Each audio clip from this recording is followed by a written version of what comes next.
أعزائي المشاهدين، أهلا وسهلا بكم بحلقة جديدة من برنامج موفرز اند شيكرز. حلقتنا دائما تأتيكم كل يوم الخميس، ويكون عندنا ضيف ويانا. ضيوفنا تختلف مناصبهم، بعض الأحيان تكون سياسية، بعض الأحيان تكون رجال أعمال، وبعض الأحيان يكونوا رجال الشرطة. اليوم بما أنه ما يدور على الساحة في الولايات المتحدة الأمريكية في قتل الشرطة للمواطنين والمواطنين قتل الشرطة، فارتئينا اليوم أن نلتقي بمدير شرطة مدينة ستيرلينغ هايتس، اللي هو تعتبر رابع أكبر مدينة في ولاية ميشيغان، واللي تقطنها غالبية كلدانية عربية شرق أوسطية. فبما أنه له علاقة بالأبناء الجالية الشرق أوسطيين الموجودين في الولايات المتحدة الأمريكية، جبنا مدير شرطة مدينة ستيرلينغ هايتس ليتحدث لنا بعض القضايا وتحضيراتهم، وكيف هم مستعدين في حالة حدوث أي طارئ في مدينة ستيرلينغ هايتس أو أي مدينة أخرى. فبالبداية راح نرحب بالسيد جان، وراح نسأله على خبرته هو كرجل أمن، كرجل شرطة منذ مدة طويلة في مدينة ستيرلينغ هايتس، اللي عين في الفترة الأخيرة مدير شرطة لكفاءته في إدارة المدينة وإدارة مديرية الشرطة لرابع أكبر مدينة في ولاية ميشيغان. John, welcome to our show. Thank you, Mr. Chair. This is MEA TV. This is the program they call Movers and Shakers. What I just said in Arabic, I explained to the people the reason we just interview you because what's going on today in the United States, and because of Sterling Heights is the fourth largest city in Michigan, and we have a big majority of Chaldean and Arabs. They live in that city, and you are the new chief of police. Number one, we like to wish you good luck. Congratulations to be a good chief of police. You have a history in the police department, so I will let that to you to talk to our audience, listeners and viewers. Tell us a little bit about yourself. Let's start with that. Well, Mr. Najjar, first of all, thank you for having me on your show, and I appreciate the opportunity to speak to you and your viewers. I've been with the Sterling Heights Police Department for 27 years. I started off like all police officers, working road patrol and working midnights and weekends and holidays. Within a few years, I was selected to be transferred to the Criminal Investigations Division, our Detective Bureau, where I served as a Youth Bureau detective for about 4.5 years. I was also the liaison officer at Sterling Heights High School for those 4.5 years, which was a great experience. One of the most rewarding experiences I had in my 27-year career. At that time, I got to work with the youth at Sterling Heights High School, which included a great mix of Chaldean kids and Yugoslavian kids and Albanian kids, and of course all nationalities that attended Sterling Heights High School at the time. And it was a great learning experience for me at that point in time. From there, I got promoted to the rank of sergeant, where I again went back to road patrol, where I oversaw the afternoon shift for several years. I subsequently had multiple promotions throughout the years. So I was promoted to lieutenant and captain, and during that time I had the opportunity to oversee road patrol, criminal investigations, our narcotics division, records bureau, administration. Every nook and cranny of that police department I've had the opportunity to supervise at one time or another. And back in November, Chief Michael Reese retired, where I was nominated, or named, I should say, as the interim chief of police. And in April, I was confirmed as the confirmed as the chief of police for the city of Sterling Heights. Well, it's our pleasure to have a good chief of police. He got knowledge of every department. That's very important, and knows the city very well, live in the city, because most sometimes they go outside of the city. They have a different chief of police or different city manager. To me, it's somebody from the department. He knows everybody. He worked with all the departments. I think it's a plus, not a minus, to have somebody from the department be hired as the chief of police. How long is the term? Is it a term, or there's a contract, or what is it for the chief of police? Technically, there's no contract or term. Once you take the position of chief of police, you're an at-will employee. And I work directly for my boss, who's the city manager, Mr. Mark Vanderpool, who ultimately works for the city council, who ultimately work for the people. So if you take that chain, work it all the way around, I'm employed directly by the people of the city of Sterling Heights. Yes. City of Sterling Heights, fourth largest city in Michigan. We have a big police department. How many members of the police we have totally in our police department? We are budgeted for 149 sworn officers. That includes 115 patrolmen, 23 sergeants, 7 lieutenants, and 3 captains, and 1 chief. So we get 149 members of the police. Is that including the dispatchers? No, no. These are just sworn officers. Just sworn officers. Yes. So we have a what, 160 total? There's approximately probably. Well, we also have crossing guards and different status of people that also are technically employed by us. So there's another 40 or so, in addition to our clerical staff and Sure. and other civilian staff. As a chief, your job is daily monitoring, is 24/7. I know because I see you every time you go out. Your radio with you. You are in contact 24/7.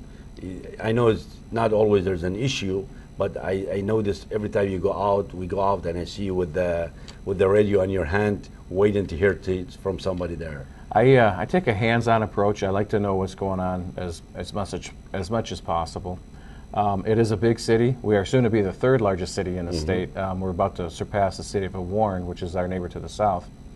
And we have issues going on in our city, as you can imagine, 24/7. You know, everybody's not sleeping at night. Unfortunately, we have bad things that happen and good things that happen all hours of the day. So my officers and my command officers keep me apprised on a 24/7 basis if they meet that criteria to get a hold of me in the middle of the night, and so be it. Okay. So what is the relationship between, I know we have the Chaldean community now is about 20-25% of the city, and we have 2 police officers, Chaldean in the city of Sterling Heights. Yes. That's right. And because I live in Sterling Heights, I've been with the Sterling Heights for a long time, I see the relationship between the police department and the Middle Eastern in general, not only Chaldean. Great relationship. We have a good relationship between the police department. We don't have many incidents between the communities. How is your relationship with the other cities around the Sterling Heights? We are very fortunate in the fact that, first of all, I belong to many organizations that include police chiefs from all of our surrounding cities and counties, and so we work together on a regular basis. But the city of Sterling Heights and our neighbors, again, we work together in multiple different projects all the time, which makes us work together and creates a great working relationship so that we and all the cities within the county and in the Tri-County area especially are always working together and doing great things. Great. That's very good, very important. You have a good relationship between the police department, city of Sterling Heights, and other police department. So in case there's an issue and Sterling Heights needed help, do you contact the other departments? You call them for help or assistance, or who contact those people? How it works? We call that in the business mutual aid.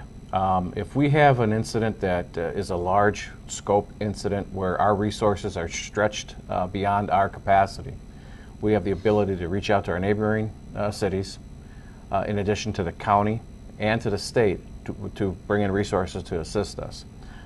You may recall back in 1995, we had the unfortunate circumstance of the Detroit news strike occur. The strike. And there were times when our forces were not, our on-duty patrol officers were not able to handle the scope and size of the civil disobedience that occurred. So we put out a call, and we had agencies from Port Huron all the way to Farmington Hills and everything in between, including counties and state police that came to our assistance. Yeah, because a couple of days ago when the president was in Dallas for the funeral, and I heard the Virginia Department, police department, they offer their assistance to Dallas. That's from state to state. Right. So that's what I'm saying. Lately I heard there is they're going to do we have a DUI test for people that have under alcohol or drinking alcohol. The police officer could stop them and test them. Recently I just heard in the news they said they're going to do drug test, and road drug test for 5 counties in Michigan. How it work that? What, they're going to stop people just because they want to test them, or no, they're going to stop them because they're doing something wrong, or what? It's going to be just like an OWI traffic stop. There has to be reasonable suspicion to make the vehicle stop, to pull them over. They're not going to be putting up roadblocks and just pulling people over randomly. And this new process is a new technology that will Just like if they see like a drunk driver swerving and driving recklessly or so forth, you pull somebody over and they're apparently not under the influence of alcohol, but possibly under narcotics or marijuana. There's a test that can be done, and I believe it's with a swabbing of the inner cheek, and you can test for heroin, cocaine, and marijuana, THC. So if somebody, they stop him, a police stop him, and he don't want to do that, he refused to get the test, what is the consequences of that? Well, the consequence of that is the person can still be arrested, and most likely they'll be brought back to the station, put through the booking process, mugshot, fingerprints, and a search warrant will be obtained where a judge signs an order that we can take them to a facility to get either a blood test or urine test from that individual to have it analyzed at the Michigan State Police Crime Lab. Can you walk me through, many people, many viewers, they don't understand when the police stop a person under DUI. They have no understanding what is a procedure is. Walk me through this procedure, please. Well, the procedure for any traffic stop, and I hate the term routine traffic stop because there really is no routine. You hear that a lot these days when, oh, it was a routine traffic stop that went bad. There is no such thing as a routine traffic stop. Every traffic stop is different in its own nature. You don't know who you're dealing with to start with, and you don't know where they came from or where they're going. Maybe they just committed a crime, or maybe they're just coming back from grandma's house, and everything in between. So that's where we start with any traffic stop, is with the presumption that we take care of ourselves and we make sure that the traffic stop is conducted in a safe manner, not just for us, but for the person that we're stopping. We want to make sure they're off in a safe location so that they don't get harmed by passing traffic or anything like that. If we suspect that the person's been drinking or under the influence of drugs, we will ask them, have you been drinking? Have you been using drugs? We will come right out and ask them. 9 times out of 10, they'll say no, or maybe they just had a couple of drinks. From there, if we have reasonable suspicion to believe that they are impaired, we can ask them out of the vehicle and have them take some sobriety tests. And you've probably seen them on TV where we ask to recite different things or to do balancing tests. Test that we check the eyes to see how they're functioning, and then maybe even a breath test, a PBT, a preliminary breath test. If they do well on that, we send them on their way. If they fail those things and we have reasonable suspicion to believe, or now we have probable cause to believe that they are in fact under the influence of either alcohol or drugs, we will make that arrest. أعزائي المشاهدين، لا نزال مع لقائنا مع السيد جان بيرك، مدير شرطة مدينة ستيرلينغ هايتس اللي تعتبر رابع أكبر مدينة في ولاية ميشيغان، واللي تقطنها غالبية كلدانية عربية في مدينة ستيرلينغ هايتس. بدنا نتحدث عن مواضيع الساعة. فنحن نعطينا معلومات إذا شخص اعتقل من قبل الشرطة بسبب الكحول أو المخدرات، فماذا يفعلون به في حالة اعتقاله. راح نتحول بهذا الموضوع إلى موضوع آخر اللي هو موضوع الساعة، اللي ما يجري في الولايات المتحدة بالأيام الأخيرة من قتل الشرطة لبعض المواطنين الأفارقة، بنفس الوقت قتل بعض المواطنين لقتل بعض رجال الشرطة في ولايات أخرى. John, lately we've been having a lot of issues with the police and citizens with the police department. We heard a lot last couple of years, Baton Rouge, Ferguson, Maryland, Dallas, Minnesota, police officers killing African American, specifically African American. The media and the TV and the social media and the cellular phone, today the people, they take a picture immediately, they send it to the media and media show it. A lot of time people, they don't understand what happened before that moment, before the shooting that film or the police stopping the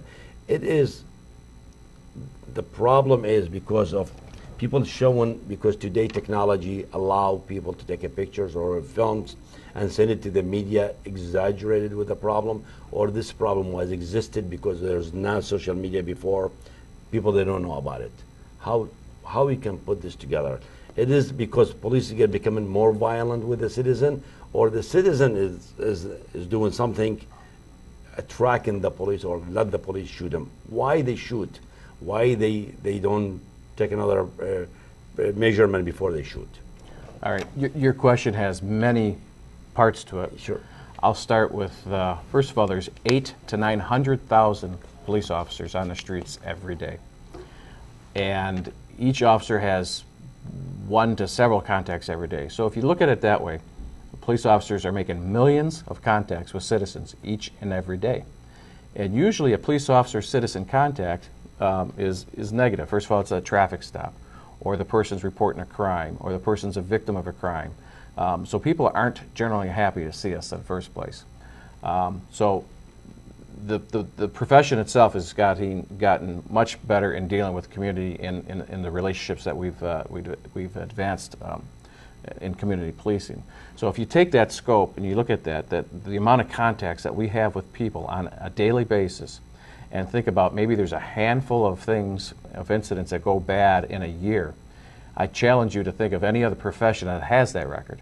Then couple with that I can't think of any other profession except for a professional athlete where everything they do on duty is recorded, either by us in our dash cams, or now we have body cams, or by citizens with the cell phones. So that technology and then the advent of social media. That technology and the advent of social media and everything has brought these things real time basically into the eye of the public. I don't think there are more occurrences than there used to be. I think there are probably less occurrences than there used to be, because officers, now we are better trained than ever. We have more tools to on our tool belt, so to speak. We have lethal force, of course, with a gun, but we also have less than lethal tasers, pepper spray, and we're better trained to talk to people in addition to that. So I believe the amount of actual deadly confrontations between police and public is probably lesser than it used to be. Now, with that being said, anytime no officer gets up in the morning and putting on his uniform and says, I think I want to go get involved in a shooting today. Because if that happens, the officer himself is under the greatest scrutiny that he ever will be in his whole life, he or she's life. His family is, bombarded by press. It is a nightmare. That being said, there's always two sides to every story. A little video clip gives you a snippet of time. It doesn't give you the whole circumstances. And I'll give you the example, the Michael Brown incident. After months and months and months of investigation, the Department of Justice came back and said that officer was actually attacked by the man who just robbed the store in his car. The blood of Michael Brown was in the police officer's car, which meant that he was being attacked. The police officer in his car was being attacked by Michael Brown when the first shot was fired. So the hands up, can't breathe whole scenario is based on a lie. But with that being said, we are doing our best in my community to make sure that we limit the negative contacts we have with citizens to get to that phase.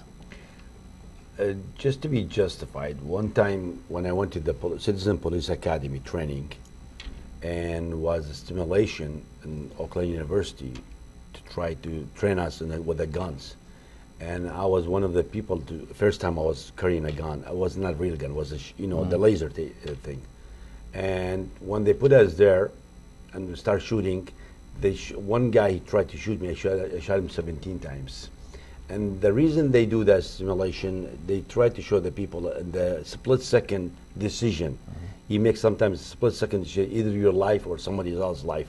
Could be a life of the police officer or a life of a person. At that moment could be violent, could somebody, if you don't defend yourself, you don't shoot or you don't something, you'll be shot at you. And many of them got shot. In Dallas, the guy was this officer, the Army officer.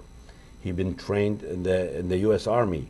And Dallas Police Department have nothing to do with what happened in Baton Rouge, but the guy was angry and mad of the white police officers because they shot the African American.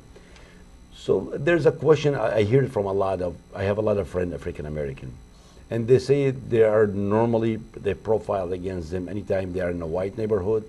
The police, because they are black, because they are African American, they profile them and they chase them. One of the time, I have one of the law enforcement himself in my house, and I offered him a drink. He said no. I said why? He said because your area, because I'm African American, I will be more profiled than anybody else. And he is in the law enforcement himself. So this is not only general citizen, and this is a general information that's African American, they are profiled against. Is there something in the police department? I'm not saying only in Sterling Heights, in the other police department, because you see a black person driving in the area, you watching him more, or your profile against him because African American, or just is this not the practice? Well, Mr. Najjar, I can speak for the city of Sterling Heights and our practices, and I can speak for the agencies that I am very familiar with. And profiling is not occurring.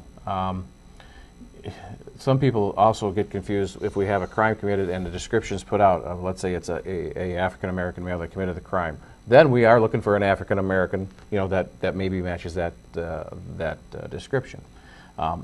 Beyond that, we don't encourage nor do we condone profiling of any sorts in our city. And in every agency that I know, and I know a lot of department heads and high-ranking command from other agencies throughout the country, and it is condoned. There's no explanation for, or no probable cause or any reason why you should be doing any type of that type of behavior. What's going on today in the country could happen anywhere. Could happen in Sterling Heights, could happen in Warren, could happen in Michigan, anywhere, Ann Arbor. How well Sterling Heights Police Department is prepared to deal with this kind of issues? Well, we start by preparing by the way we police every day. Being on your show, talking to the community, getting out of the car, not just when you're taking reports. We have created this is where you start. You create an environment within your community where the people really appreciate and respect and feel part of the community and the police department. In Sterling Heights, if there's a crime committed, we'll have multiple calls. People aren't afraid to call us. They want to be involved in what's going on in their community, even if it's negative, if there's a crime occurring. If there's a suspicious person walking down the street, they're not afraid to call us. They know that we'll come out and we'll investigate it.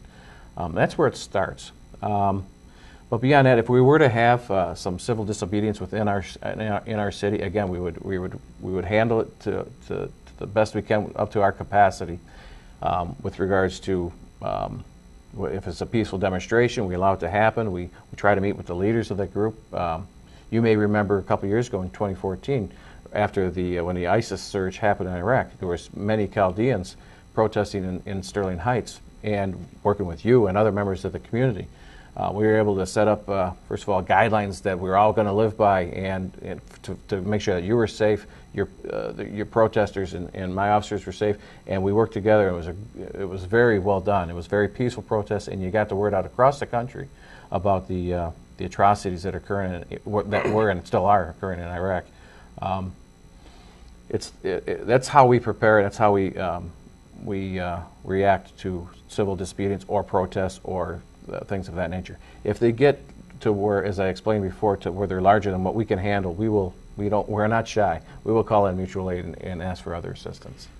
For us as a community, at the beginning because we had many newcomers to this country, and the police department or police law enforcement back in Iraq or Jordan or Syria or any other country, they are differently. Here, the police officers or the police department, they are to protect the citizen. In Iraq, they were there to protect the government, the leader of the government. And so the way they deal with the communities or the citizen is differently than what we did here. We respect the person, even when the police stop a citizen, respect him, give him respect, does not give him a hard time. Many of the newcomers, especially in Sterling Heights, we have a lot of newcomers in Sterling Heights. They get used to different police departments. So when the police stop any person, especially if you don't speak the language, he get irritated immediately. He gets scared immediately because he get the mentality or the way he preserved he see the police department in Iraq or Syria or other countries is differently. And a few years ago, I went to the police department, Sterling has the police department, and spoke about this. Now, thanks God, we have a couple of new police officers in the police department, and I'm sure they give you they teach you about the different communities, not only the Chaldean, Albanian, and Yugoslav, and the Macedonian. What other thing the police department doing try to work with the community? Are somebody from police officer or sergeant going to the churches, going to the schools, going to the mosques, going to other places to explain and become more familiar with those with the citizens?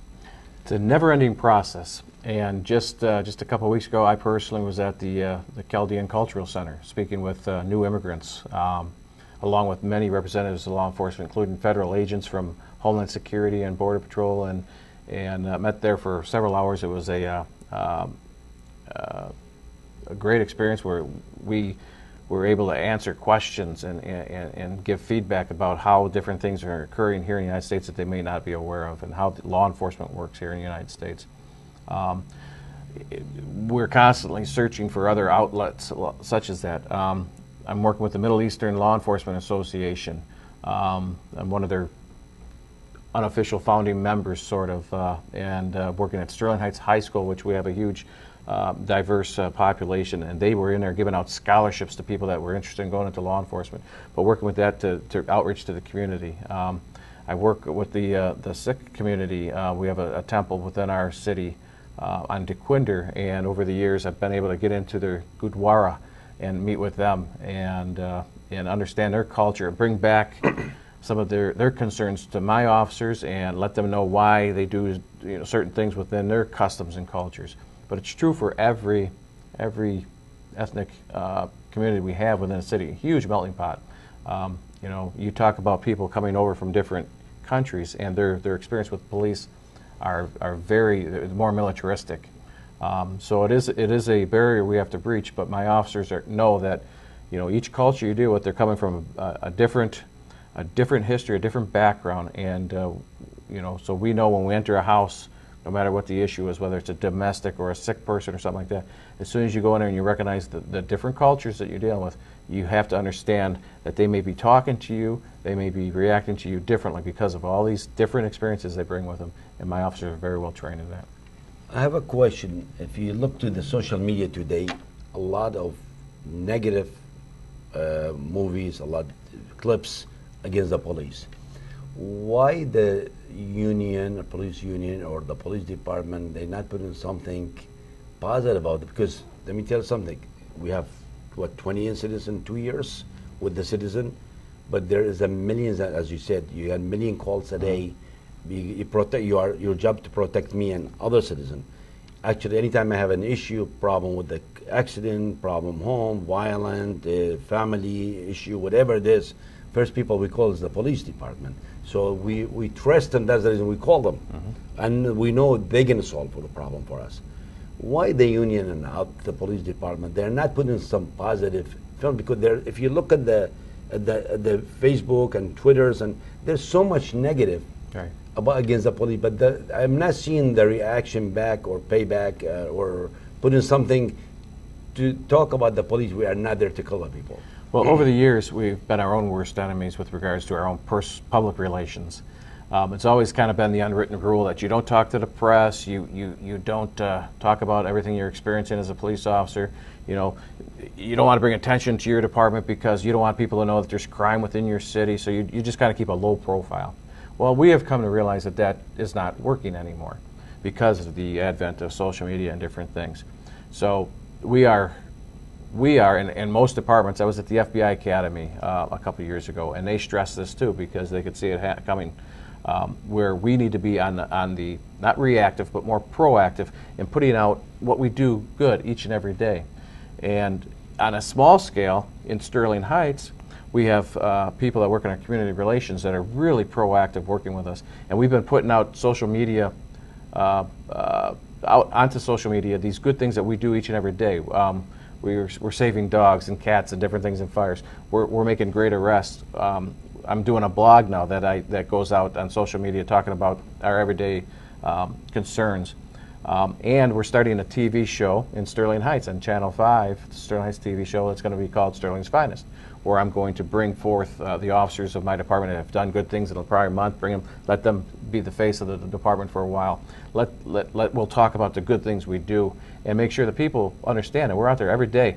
Every day we're out there doing good things. We're saving lives, literally, and we're preventing crime, and we're making arrests of bad guys. None of that ever gets in the media until something goes wrong, and we want to make sure that that changes, that all the good things that we are doing is out there, and that we're a little bit behind in getting there, because it's always been kind of a secret. You don't want people to know that there's crime within your city, or within your jurisdiction, because that looks negatively upon you. We're getting into the 21st century now, and we're going to be proactive in the social media. Someone listening or watching our show today from the community, especially, I know it's going to go all over the world, this show is not only in Michigan. If somebody from the community watching, he said, Nick, I watch your show, because they're going to put it in the radio too. They're going to, not only TV, it's going to be in the radio too.